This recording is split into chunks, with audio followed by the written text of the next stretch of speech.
யாருக்குமே கிடைக்காத யோகம் இந்த சித்திரை மாதத்துல உனக்கு கிடைக்க போகுது. இந்த சித்திரை மாதத்துக்கு பிறகு உனக்கு 2 நல்ல நல்ல நிகழ்வுகள் எல்லாம் நடக்க போகுது. உன் வாழ்க்கையில நீ எதிர்பார்த்த மாதிரியே பல மாற்றங்கள் வரப்போகிறது. இது எல்லாமே எப்போது நடக்க போகுது தெரியுமா? இந்த சித்திரை வருட பிறப்புக்கு பிறகு நிச்சயம் உன்னோட வாழ்க்கை சந்தோஷமாக மாறும். அந்த முக்கியமான 2 நிகழ்வுகள் என்ன என்பதை நீ தெரிந்து கொள். இதை நீ கேட்டு முடிக்கும் அந்த தருணத்தில் உன்னுடைய வாழ்க்கையில் ஒரு அதிசயத்துக்கான நல்ல அறிகுறி உனக்கு தென்படும். நிச்சயம் நடக்கும். கேள், சந்தோஷமாகவே கேள். இதை யாருக்குமே அடிக்காத யோகம் உனக்கு இன்னைக்கு அடிக்க போகுது. உன் வாழ்க்கையில ஒரு அதிசயம் நடக்க போகுது. 2 மாசத்துக்கு பிறகு உன் வாழ்க்கையே அடியோடு மாறப்போகுது. பாய்ந்து வரும் யோகத்திற்கு அதிக சக்தி உண்டு. அதை நீ ஆள்வதற்கு தயாராக இருக்கணும் இல்லையா? நீ எதிர்பார்த்ததை விட பல மடங்கு நன்மை உன்னை தேடி வரப்போகுது. எப்போது அப்பான்னு ஒரு நாளை குறித்து சொல்லுங்க அப்பான்னு கேட்குற இல்லையா? நான் சொல்கிறேன்.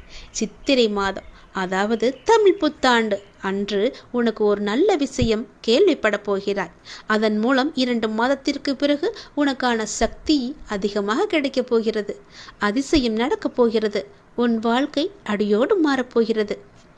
பல பேர் என் முன்னிலையில் வந்து நிற்க, யாருக்கும் கிடைக்காத யோகத்தை நான் உனக்கு தரப்போகிறேன். யாருக்கும் கிடைக்காத, யாருக்கும் அடிக்காத யோகம் உனக்கு அடிக்கப் போகிறது. அவர்களுக்கு ஏன் அடிக்கவில்லை என்று கேட்கிறாயா? அவர்களுக்கான நேரம் இன்னும் வரவில்லை. உனக்கான சரியான நேரம், காலம் எல்லாம், அதிர்ஷ்டம் எல்லாம் உன்னை தேடி வந்து விட்டது. நிச்சயம் உன் வாழ்வில் நல்லது நடக்கப் போகிறது. இந்த யோகத்தை நீ பெற வேண்டுமென்றால் நீ என் நாமத்தை நீ சொல்ல வேண்டும். 2 மாதத்திற்கு பிறகு உன் வாழ்க்கையை அடியோடு மாற்றி உன் வாழ்க்கையை சந்தோஷமாக நான் உன் கையில் கொடுக்கப் போகிறேன். உனக்கு ஆனந்த கண்ணீர் வருகிறது என்று நீ என் முன்னால் வந்து நிற்கப் போகின்றாய். என் வாழ்க்கைக்கு நீ ஒரு நோக்கம் கொடுத்தாய், அர்த்தம் கொடுத்தாய், பெரிய தோல்விகளை எல்லாம் கொடுத்தாய். அதிலிருந்து எப்படி மீண்டு வருவது என்று எனக்கு பாடத்தையும் கற்றுக் கொடுத்தாய். மீண்டு வரவும் வைத்தாய். என் வாழ்க்கை மூலமே என்னை கற்றுக்கொள்ளவும் வைத்தாய். இப்போது தோல்வியில் என் மனம் சமநிலை அடைந்து விட்டது அப்பா என்று என் முன்னால் வந்து நீ மண்டியிட்டு கதறப்போகிறாய். எனக்கு நன்றி சொல்லி சொல்லி உன் வாய் வலிக்கப் போகிறது. இது போலவே பல வெற்றிகள் உனக்கு வரப்போகிறது. யாருக்கும் கிடைக்காத யோகம் உனக்கு கிடைத்தால் நீ எவ்வளவு பெரிய பாக்கியசாலி, புண்ணியசாலியாக இருப்பாய். நீ ஏனென்றால் நீ கடவுளுக்கு மிகவும் விருப்பப்பட்ட குழந்தையாக மாறிவிட்டாய். அதனால்தான் உனக்கு இப்படியெல்லாம் நடக்கப் போகிறது. நீ ஆனால் ஒன்று மட்டும் தெரிந்து கொள்ள வேண்டும். உனக்கு வெற்றி கிடைத்துவிட்டால் வெற்றியில் நீ ஆடக்கூடாது. உன் மனமானது சமநிலையிலே இருக்க வேண்டும். அதற்கு நான் உனக்கு அருள் புரிகிறேன். எனக்குள்ளிருந்து வழி நடத்தும் என் அப்பா இதை இறுதி வரை தொடர்ந்து வர எனக்கு ஆசி வழங்குங்கள் என்று என்னிடம் வந்து கேட்டுவிட்டாய் அல்லவா? நான் உனக்கு ஆசி வழங்குகிறேன். உன் வாழ்க்கையை நன்றதாக மாற்றித் தருகிறேன். நீ என் மூலமாக செய்யும் பணியால் என் திருப்புகளை நான் அடியார்களிடம் கொண்டு சேர்ப்பேன் என்று நீ எனக்கு வாக்குறுதி கொடுத்திருக்கின்றாய். அதை நீ மறந்து விடாதே. நீ எனக்கு கொடுத்த வாக்குறுதி எனக்கு ஞாபகம் இருக்கிறது. உனக்கு ஞாபகம் இருக்கிறதா என்று யோசித்துப்பார். அதனால்தான் மீண்டும் ஒரு முறை உன்னிடம் சொல்கிறேன். என்னுடைய நாமத்தையும் புகழையும் நீ மற்றவர்களுக்கும் பரப்பு. உன்னுடைய புகழும் பேரும் புகழும் செல்வமும் மற்றவர்களுக்கு தெரியும்படி உன் வாழ்க்கையை பெரிதாக நான் மாற்றி காமிக்கின்றேன். உன்னை உயரத்தில் வைத்து நான் அழகு பார்க்க போகின்றேன். உன் வாழ்க்கை 2 மாதத்திற்கு பிறகு அடியோடு மாறப்போகிறது. எண்ணி எழுதி வைத்துக்கொள். சித்திரை பிறப்பிற்கு பிறகு உன் வாழ்க்கை நல்லதாக இருக்கும். நான் நல்ல நேரம் பிறக்காதா என்று ஏங்கி தவித்துக் கொண்டிருந்தாய் அல்லவா? உனக்கான சரியான நேரத்தை நான் குறித்து விட்டேன். அந்த சரியான நேரத்தில் நீ உன் முதல் படியை எடுத்து வை. உன் முதல் அடியே உனக்கான வெற்றி அடியாக இருக்கும். அந்த நேரத்தை நீ சரியாக பயன்படுத்து. சரியான முடிவெடுத்து அதன்படி நீ வை. உன் வாழ்க்கை ஓஹோ என்று இருக்கும். இந்த அப்பன் முருகன் உனக்காக சொல்லும் இந்த சத்திய வாக்கு நிச்சயமாகவே உன்னுடைய வாழ்க்கையில் பலிக்கப் போகின்றது. நீ கேட்டது போலவே உன்னுடைய ஆசைகள் எல்லாம் நிறைவேறப் போகிறது. சரியான முடிவை சரியான நேரத்தில் எடுத்துவிடு. நான் குறித்த நேரத்தில் நீ எடுத்துவிடு. உன் வாழ்க்கை நன்றாக இருக்கும். நீ எது செய்தாலும் காலம் அறிந்து நேரம் அறிந்து நீ பயிர் செய்து பார். உனக்கான சரியான வாழ்க்கை சரியான காலம் எளிதாகவே அமைந்துவிடும். காலம் அறிந்து பயிர் செய் என்பது போல சரியான காலம் அமைவது உனக்கு உணர்த்தப்படும். அப்போது முழு முயற்சியை நீ வெளிப்படுத்த வேண்டும். ஆனால் காலம் உனக்கு சாதகம் இல்லாத நேரத்தில் முழு முயற்சி செய்து தளர்ந்து இனிமேல் முயற்சி செய்ய மாட்டேன் என்று முடிவெடுத்து கொண்டிருக்கின்றாய். அதற்கான நேரத்தை நீ உணரவில்லை. உனக்கான காலம் வரும்போது அப்போது உன் முயற்சி அனைத்துமே வெற்றி பெறும். உனக்கு நேரத்தில் சரியான முடிவு எடுக்க முயற்சி செய். நிச்சயம் வெற்றி பெறுவாய். சரியான முடிவு எடு, சரியான நேரத்தில். உன் மனம் எப்போதும் ஒரு அச்சத்திலேயே இருந்து கொண்டிருக்கின்றது. என்ன நடக்குமோ ஏது நடக்குமோ என்று எப்போதும் சிந்தித்து கொண்டே இருக்கிறது. என்னுடைய பார்வையில் நீ இருக்கும் பொழுது எல்லாமே உனக்கு நல்லதாகவே நடக்கும். இனி நடக்கப் போகும் சில நிகழ்வுகள் உன்னுடைய அச்சத்தை போக்கப் போகின்றது. உன்னுடைய கவலையை தீர்க்கப் போகின்றது. அதிகப்படியாக சிந்தித்து எதையும் நீ குழப்பிக்கொள்ள வேண்டாம். நான் இருக்கின்றேன், நான் பார்த்து கொள்கிறேன். என்ன நடக்கும் ஏது நடக்கும் என்ற பயமெல்லாம் இனி உனக்கு தேவையே இல்லை. உன்னுடைய வாழ்வின் சில பாகங்கள் கடப்பதற்கு கடினமாக இருக்கும். அப்படிப்பட்ட பாகங்களையும் நீ பொறுமையோடு கடந்து விட்டாய். உன் மன உறுதியால் உன்னால் கடக்க முடிந்திருக்கின்றது. நான் உனக்கு தரும் சக்தியால் நீ எந்த கடினமான சூழல்களையும் கடந்து வெற்றி கொண்டிருக்கின்றாய். அதனை திரும்பி பார்த்தாயா? நீ என் பிள்ளை. உன்னை யாரும் கலங்கடிக்க முடியாது. எப்போதும் என்னுடைய நாமத்தை உச்சரிக்கும் உன்னை யார் என்ன செய்ய முடியும்? நீ இன்னும் கூடுதல் சக்தி பெற்று இந்த வாழ்வை நீ எளிதாக உன்னுடைய தடங்கள் எதுவும் இல்லாமல் நீ வாழப்போகின்றாய். அதற்கு நானும் உனக்கு ஆசி வழங்கப் போகின்றேன். என்னுடைய முழு கடமையையும் உன் வாழ்க்கைக்காக நான் ஒப்படைத்து விட்டேன். துன்பங்கள் உன்னை தொந்தரவு செய்யும், அதையெல்லாம் நீ கவலைப்படாதே. வாழ்க்கை என்பது இன்பம் துன்பம் இரண்டும் கலந்ததுதான். அதனால் அந்த துன்பத்தை கண்டு பெரிதாக எண்ணி உன் வாழ்க்கையை நீ வீழ்த்தி விடாதே. அதே நேரம் உன்னுடைய மனபாரம் குறையும் வரை விடாமல் என்னுடைய நாமத்தை நீ ஜபித்து கொண்டே இரு. உன்னுடைய கண்ணீரெல்லாம் பலன் தராது. ஆனால் இந்த மந்திர ஜபம் நிச்சயம் உனக்கான நல்ல பலனை தரும். மந்திரத்தை நீ சொல்ல சொல்ல, என்னுடைய நாமத்தை நீ சொல்ல சொல்ல, உன்னுடைய தீய சக்திகள் எல்லாம் உன்னிடமிருந்து விலகி என்னுடைய நல்ல சக்திகள் உன்னை ஆக்கிரமிப்பதை நீ உணர்வாய். எதிர்மறையெல்லாம் உன்னை விட்டு அகன்று ஓடிவிடும். நேர்மறை உன்னை சுற்றி எப்பொழுதும் ஆக்கிரமித்து கொள்ளும்.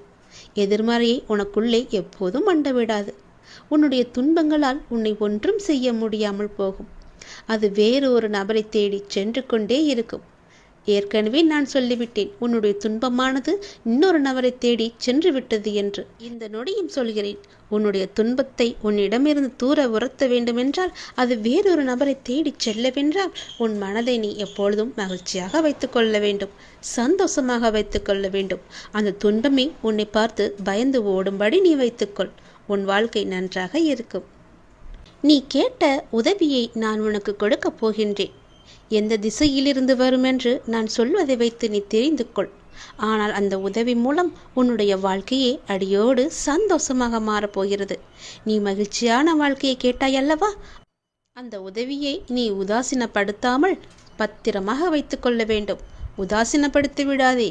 அது உன் வாழ்க்கையே அடியோடு மாற்றப் போகிறது. நீ கேட்ட உதவி எந்த திசையிலிருந்து வரப்போகிறது என்று சொல்கிறேன். இதை நீ முழுமையாக கேள். உன் வாழ்வில் சிக்கலான சவாலான விஷயங்களுக்கு நீ விடை காணப் போகின்றாய். உன் வாழ்வில் இதுவரை இருந்த சிக்கலான விஷயங்கள் எல்லாம் உன்னை விட்டு போகப் போகின்றது. நீண்ட நாட்கள் அதற்கு விடை கிடைக்காமல் இருந்தது அல்லவா? உனக்கு ஆலோசனை தருவதற்கும் சரியான மனிதர்கள் இல்லாமல் இருந்தது அல்லவா? இப்பொழுது உனக்கு சரியான நபர்களிடமிருந்து சரியான ஆலோசனை வந்து உன்னுடைய சவாலான விஷயங்களை எல்லாம் நீ எதிர்கொண்டு அதற்கு விடை கண்டு அதில் நீ வெற்றியும் பெறப்போகின்றாய். நீ கேட்காமலேயே உனக்கு உதவிகள் எல்லாம் வந்து சேரப்போகின்றது. அதுவும் உனக்கு சரியான நேரத்தில் வரப்போகின்றது. தெற்கு திசையிலிருந்து உன்னை தேடி ஒரு உதவி உன்னை தேடி வரும். அந்த உதவியை நீ உதாசீனப்படுத்தி விடாதே. உனக்கான சரியான தீர்வை அந்த சரியான நபர்கள் மூலம் உன்னிடம் கொண்டு வந்து சேர்ப்பேன். உனக்கு நிச்சயம் நல்ல தீர்வு கிடைக்கும். நீதியே என்றும் வெல்லும். நான் உன்னை சந்திக்க விரும்புகின்றேன். உன்னிடம் பேச விரும்புகின்றேன். ஒவ்வொரு முறையும் நான் உன்னிடம் வருகின்றேன். ஆனால் இந்த முறை நீ என்னை வந்து பார். நீ என்னை ஆலயத்திற்கு வந்து பார் என்று பலமுறை உன்னிடம் நான் கூறிவிட்டேன். உன்னால் நேரம் ஒதுக்க முடியாமல் இருக்கின்றாய். ஏதோ ஒரு வேளையில் சிக்கிக் கொண்டிருக்கின்றாய். எனக்காக கொஞ்சம் நேரம் ஒதுக்கு. முன்னதாகவே அதற்கான அட்டவணையை தயார் செய். இப்பொழுது இந்த நாளில் நான் என்னுடைய அப்பாவை சென்று தரிசிக்க வேண்டும் என்று நீயே உனக்கான காலத்தை உருவாக்கிக்கொள். அப்பொழுதுதான் முடியும். யாருக்குமே நேரம் கிடையாதுதான். சம்பாதிக்க வேண்டும் என்ற ஆசையிலேயே ஓடிக்கொண்டிருக்கிறோம், சிறிது நேரம் கூட ஓய்வு இல்லாமல். அதனால் உனக்கு ஓய்வு தேவைப்படுகிறது. என்னை வந்து பார்த்துவிட்டு செல். அப்படியாவது உனக்கு ஓய்வு கிடைக்கட்டும். உன் வாழ்க்கை நன்றாக மாறப்போகின்ற நன்னாள் கூடிய விரைவில் உனக்கு வரப்போகிறது. என்னுடைய பரிபூர்ண அருளால் உன்னுடைய வாழ்வில் இனியதொரு மகிழ்ச்சியான தொடக்கமாக அந்த நாள் அமையப் போகிறது. நீ எண்ணும் காரியங்கள் அனைத்திலுமே உனக்கு வெற்றி மழை பொழிய போகிறது. உன் குடும்பத்தில் அனைவருக்கும் உன்கிட்ட அன்பாக இருக்கப் போகிறார்கள். நீ நினைத்த மாதிரியே உன் வாழ்க்கையில் நல்லது நடக்கப் போகிறது. நீ எதிர்பார்த்த காரியமெல்லாம் வெற்றி மேல் வெற்றியாக வந்து சேரப்போகிறது. நீ எடுத்த காரியத்தில் நிச்சயம் வெற்றி பெறுவாய். இது என்னுடைய பகவான் வாக்கு என்று நினைத்துக்கொள். கடவுள் வாக்காகவும் எடுத்துக்கொள். தெய்வ வாக்கு என்றும் நினைத்துக்கொள். நீ எப்படி வேண்டுமானாலும் எடுத்துக்கொள். ஆனால் இதுதான் நடக்கும் உனக்கு. நீ ஒவ்வொரு நாளையும் கடப்பது தீயின் மீது நடப்பது போன்று மிக கடினமாக இருப்பது போலவும் உணர்ந்து கொண்டிருக்கின்றையல்லவா? நீ என் ஆலயத்திற்கு வா, எல்லாம் சரியாகும். எத்தனையோ துன்பங்களை கடந்து வந்த நீ இந்த விஷயத்தில் மட்டும் கடக்க முடியாமல் அவதிப்படுவது ஏன்? அப்படி கடக்க வேண்டுமென்றால் நீ என் ஆலயத்தில் வந்து என் காலை தொட்டு நீ வணங்க வேண்டும். நீ என்னுடைய குழந்தை. என் பிள்ளையின் வாழ்க்கை தேங்கி இருக்க நான் அனுமதிக்க மாட்டேன். நதி போல ஓடிக்கொண்டிரு, முடங்கி நிற்காதே குட்டையாக. இன்னும் சிறிது தூரத்தில் நீ எதிர்பார்த்த அளவுக்கு பல சந்தோஷங்கள் காத்திருக்கிறது. அங்கு நீ வந்து சேர்ந்து விட்டால் போதும், உன் வாழ்க்கை உயர ஆரம்பித்து விடும். எழுந்து நட, உனக்கு துணையாக நான் இருக்கிறேன். நல்லது நடக்கும் உனக்கு. உன்னுடைய விதி மாறுமா வாராதா? என்னுடைய வாழ்க்கை இப்படியே இருந்து விடுமா? என் விதியை மாற்ற மாட்டாயா முருகா என்று என்னிடம் வந்து நீ கதறினாயல்லவா? உன் தலைவிதியை தலைக்கீழாக மாற்றப் போகிறேன். நீ ஆசைப்பட்ட வாழ்க்கையை உனக்கு கிடைக்க வைக்கப் போகிறேன். உனக்கு நல்லது நடக்கத்தான் போகிறது. இந்த முருகன் உனக்கு இன்று நான் வாக்களித்து விட்டேன். அது நிச்சயம் உனக்கு நல்லது நடக்கத்தான் போகிறது. நம் வாழ்க்கை மாறாதா என்று நினைத்து நீ வருத்தப்படாதே. நீ பட்ட வேதனைகளும் கவலைகளும் கஷ்டங்களும் எனக்கு தெரியும். பொறுமையாக இருப்பதற்கு காரணம் உன்னுடைய நல்வினையை உன்னிடம் கொண்டு வந்து சேர்ப்பதற்காக, உன் கர்ம வினையை குறைப்பதற்காக. நான் பொறுமையாக இருக்கிறேன், உனக்கான பதிலை சொல்லவில்லை என்று பல முறை நீ ஆதங்கப்பட்டு கொண்டிருக்கின்றாய். எல்லாம் எனக்கு தெரியும். கவலையே படாதே. நீ கொஞ்சம் பொறுமையாக இரு. உனக்கான சரியான நேரத்தில் உனக்கு என்ன வேண்டுமோ, எதை நடத்தி தர வேண்டுமோ அதை நான் உனக்கு நடத்தி தருகிறேன். அதுவரை நீ பொறுமை காத்திரு. உனக்கு குழப்பமே வேண்டாம். நடக்குமா, இதை செய்து தருவாரா, எனக்கு நம்பிக்கையை கொடுப்பாரா என்ற குழப்பம் உனக்கு வேண்டாம். நான் உனக்கு துணை இருக்கிறேன். உன் வாழ்வில் நல்லது நடக்க நான் உனக்கு துணை இருக்கிறேன். உன்னை புரிந்து கொள்ளாமலும் உனக்கு எதிராக ஏதேனும் செய்து உனக்கு அவ்வப்போது மனவேதனையை தருபவர்கள் விரைவில் மாறுவார்கள். நீ அதனை நினைத்து நீ வருத்தப்படாதே. அவர்கள் உன்னை புரிந்து கொள்ளாவிட்டாலும் நான் உன்னை புரிந்து கொண்டிருக்கிறேன். உன் நல்ல மனம் நான் அறிவேன். நான் என்னும் அகங்காரத்தில் இருப்பவர்கள் ஒரு நாள் அதை உணர்ந்து உன்னிடம் வந்து தங்கள் செய்த தவறுகளை கூறி மன்னிப்பு கேட்பார்கள். பிள்ளையே, நீ நல்ல காரியங்களை நீ தொடர்ந்து செய்து கொண்டு வா. எதற்காகவும் நீ கலங்காமல் இரு. நீ நல்ல காரியங்களை தொடர்ந்து செய்ய செய்ய உன் வாழ்வில் நல்லதுகள் நடந்து கொண்டே இருக்கும். இப்போது உன் வாழ்வில் நடக்கும் மாற்றத்தில் உனக்கு கொஞ்சம் பொறுமை தேவை. நீ கொஞ்சம் அச்சப்பட்டு கொண்டிருக்கின்றாய். நீ முடிவை மட்டுமே நம்புகின்றாய். மாற்றங்களை உன்னால் உணர முடியவில்லை. ஆனால் இந்த மாற்றங்கள் உனக்கு ஒரு நல்ல முடிவை தரும். கொஞ்சம் பொறு. உன் வாழ்க்கையை முன்பை விட புதுப்பித்து உன் கையில் சிறப்பாக அழகானதாக மாற்றி உன் கையில் தருகிறேன். அது நீ ஏற்கனவே வாழ ஆசைப்பட்ட அந்த வாழ்க்கைதான். அது உனக்கு கிடைக்கப் போகிறது. இந்த மாற்றத்தில் என்னோடு இணைந்து இரு. உன் வாழ்வில் நல்லது நடந்து கொண்டே இருக்கும். நீ ஆசைப்பட்ட வாழ்க்கையே உனக்கு கிடைக்கப் போகின்றது. வாழ்வில் சில விஷயங்கள் கைமீறி போய்விட்டதாக கவலைப்பட்டு கொண்டிருக்கின்றாய் அல்லவா? அதிலிருந்து என்னால் மீள முடியாதா அப்பா? என்னுடைய தலைவிதி அவ்வளவுதானா என அச்சப்பட்டு கொண்டிருக்கின்றாய் அல்லவா? உன் அப்பா நான் இருக்கின்றேன். அச்சம் உனக்கு இனி எதற்கும் தேவையில்லை. உன் தலைவிதியை தலைகீழாக மாற்றி உன்னை தலை நிமிரச் செய்ய உன் அப்பா நான் இருக்கின்றேன். உன் படிப்பு, அறிவு, திறமைக்கு உனக்கு முன்னேற்றத்தை நான் தருவேன். உன் கர்மவினை கண்டு நீ பயப்படாதே. நல்வினையை நான் உனக்கு கொண்டு வருகிறேன். வாழ்க்கையில் அனைத்தையும் பெற்று நீ சந்தோஷமாகவே வாழ நான் உன்னை ஆசிர்வதிக்கிறேன். நீ வாழும் வாழ்க்கை உனக்கு நல்ல வாழ்க்கையாக அமைய நான் உன்னை ஆசிர்வதித்து நல் வாழ்க்கையை உன் கையில் ஒப்படைக்கிறேன். உன் விதியை பற்றியெல்லாம் இனி நீ கவலைப்பட வேண்டிய அவசியமே இல்லை. உன்னுடைய விதியானது என் கையில் இருக்கிறது. அதை நல்ல விதியாக மாற்றி உன் வாழ்க்கையை சிறப்பானதாக மாற்றி உன் கையில் நான் தருகிறேன். நீ ஆசைப்பட்டபடியே உன் வாழ்க்கையை நீ சந்தோஷமாக வாழலாம். இது என் மீது சத்தியம். உனக்கு நல்லது நடக்கப் போகின்றது. அன்னையாய் ஒரு முகம், அத்தனாய் ஒரு முகம், அண்ணனாய் ஒரு முகம், ஆருயிர் நண்பனாய் ஒரு முகம், என்னை காக்க ஒரு முகம், எட்டு திக்கும் ஒரு முகம், என் கண் செல்லுமிடமெல்லாம் உந்தன் ஆறுமுகம், பன்னீருகை கொண்டு பக்தரை காத்திடவே பச்சை மயில் மீதமர்ந்து பரிபாலிக்கும் பாலமுருகா, உன்னத உருவானவனே, உயிர் காக்கும் உயர்ந்தவனே, உன்னில் உருகினேன் உன்னத பெருமானே. எல்லோரும் கைவிட்டாலும் இல்லை என சொல்லி கை கழுவி விட்டாலும் என் பிஞ்சு கைகள் உன்னை காப்பாற்றும். கடைசி வரை என்னை காப்பாற்றும். வேலவன் துணை இருக்க நமக்கு வெற்றி கிட்டும்.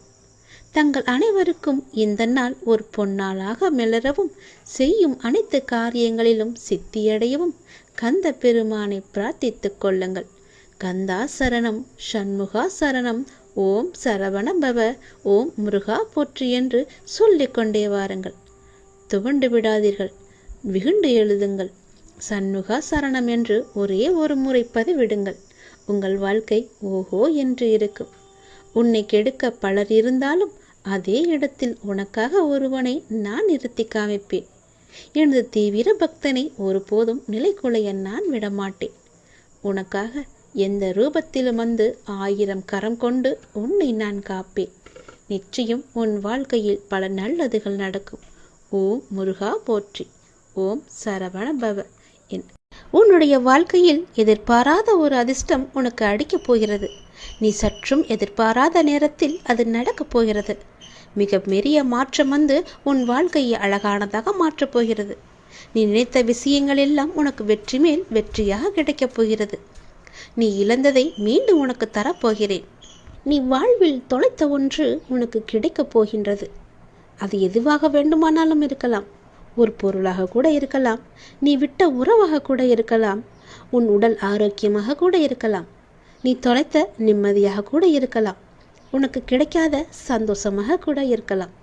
ஏதோ ஒன்று நீ தொலைத்ததிலிருந்து உனக்கு கிடைக்கப் போகின்றது. அது உனக்கு பல மடங்கு மகிழ்ச்சியை நிச்சயமாகவே தரும். நீ என் மீது கொண்ட நம்பிக்கை மற்றும் பிரார்த்தனையின் பரிசாக அது உனக்கு கிடைக்கப் போகிறது. நீ மகிழ்ச்சியாக இருக்க வேண்டும். உன் வெற்றிக்கான எல்லா அறிகுறிகளுமே உனக்கு தென்பட போகின்றது. வரும் வாரத்தில் உன் முக்கியமான சில லட்சியங்கள் நிச்சயம் நடைபெறும். உன் வாழ்வில் அற்புதமான காலகட்டத்தை நீ தொடர்ந்து விட்டாய். அது உன்னை நோக்கி வந்து கொண்டிருக்கிறது. எதிர்பாராத திருப்பத்தின் மூலமாக உன்னுடைய வாழ்வில் மிகப்பெரிய மாற்றம் ஒன்று விரைவில் கிடைக்கப் போகிறது. உன்னுடைய பெரும்பாலான துன்பங்கள் இன்னும் தீரவில்லை என்று மயக்கத்திலேயே பயத்திலேயே இருக்கிறாய் அல்லவா? உன் எண்ணத்தை கொஞ்சம் கவனித்துப்பார். நீ பயன்படுத்தும் வார்த்தைகளை கொஞ்சம் உற்று நோக்கு. உன்னையும் அறியாமல் ஒரு எதிர்மறையை நீ இந்த பிரபஞ்சத்தில் விதைத்து கொண்டிருக்கின்றாய். இந்த பழக்கத்தை மாற்றி நேர்மறையாக வார்த்தைகளை உபயோகப்படுத்துவதற்கும் சிந்திப்பதற்கும் முதலில் நீ கற்றுக்கொள். அதில் நீ கவனமாக இருக்க நீ பழகிக்கொள். நீ கேட்ட அத்தனை நல்ல மாற்றங்களும் இன்னும் அடுத்தடுத்து பல சந்தோஷங்களும் உனக்கு வந்து சேரப்போகிறது. நீ விதைத்த நல்ல விதையே உனக்கு இப்பொழுது விருட்சமாக வேரூன்றி நிற்கப் போகிறது. உன் சிந்தனையை எப்பொழுதும் நல்வார்த்தையிலையும் வைத்து கொண்டே இரு. கவனமாக பேசு. எது செய்தாலும் நல்லதையே செய். துன்பத்தை கண்டு துவளாமல் நான் கொடுப்பதை வைத்து சந்தோஷமாக வாழ். உன் துன்பமெல்லாம் உன்னை விட்டு ஓடோடிவிடும். தோள் கொடுத்து உனக்கு துணையாய் உன் பாரத்தை சுமக்க நான் இருக்கின்றேன். எத்தனை கஷ்டம் வந்தாலும் நீ கவலைப்படக்கூடாது என்பதற்காக நான் இங்கு கஷ்டப்பட்டு கொண்டிருக்கிறேன். உன் கூட துணையாய் நான் இருக்கும்போது நீ ஏன் பயந்து கொண்டே இருக்கிறாய்? உன் பிரச்சனைகளை தெரிந்து கொண்டு உன்னோடு உன் வீட்டிற்கே இருக்க நான் வந்துவிட்டேன். இனிமேல் நீ தொட்ட காரியங்களிலெல்லாம் உனக்கு வெற்றி மேல் வெற்றியாக வரப்போகிறது. என்னை நினைத்து கொண்டிருக்கும் அதே வேளையில் உன் பிரச்சனையை நான் தீர்த்து கொண்டிருக்கிறேன் என்பதையும் நீ மறந்து விடாதே. நீ இதுவரை சந்தித்த வேதனைகள் எல்லாம் எப்படி காணாமல் போனது என்று நீ நினைத்து வியக்கும் அளவிற்கு நிச்சயம் உன்னுடைய வாழ்க்கையில் மாறுதல்கள் நடைபெறப் போகின்றது. உன்னுடைய வாழ்க்கையானது ஒளிமயமாக மாறப்போகிறது. உன்னுடைய குடும்பத்தில் மகிழ்ச்சி நிலைத்து நிற்கப் போகிறது. சந்தோஷம் நிலைத்து நிற்கப் போகிறது. நீ கேட்ட நல்ல நல்ல மாற்றங்கள் எல்லாம் உன் வாழ்வில் நடக்கப் போகிறது. நீ எதிர்பார்த்தபடியே உன்னுடைய வாழ்க்கை சிறப்பானதாக மாற்றி நல்ல வாழ்க்கையாக உனக்கு அமைத்து கொடுக்க நான் உனக்கு துணை இருப்பேன். நீ தொட்ட காரியங்கள் அனைத்துமே வெற்றி பெறும். சந்தோஷமாக எல்லாத்தையும் செய். உன்னுடைய கண்ணீர் எல்லாம் புன்னகையாய் மாறப்போகின்ற நேரம் இது. உன் துன்பங்கள் எல்லாம் வேறொரு கவலைப்படும் நபரை தேடி சென்று கொண்டிருக்கிறது. உன் வாழ்க்கையில் இனி துன்பம் என்பதே இருக்காது. தீராத நோயெல்லாம் தீரப்போகிறது. பல அதிசயங்கள் எல்லாம் உன் வாழ்வில் நிகழப்போகிறது. உன் வாழ்க்கை சந்தோஷ மலையில் நனையப் போகின்றது. சந்தோஷமாகவே எப்போதும் இருக்கப் போகிறாய்.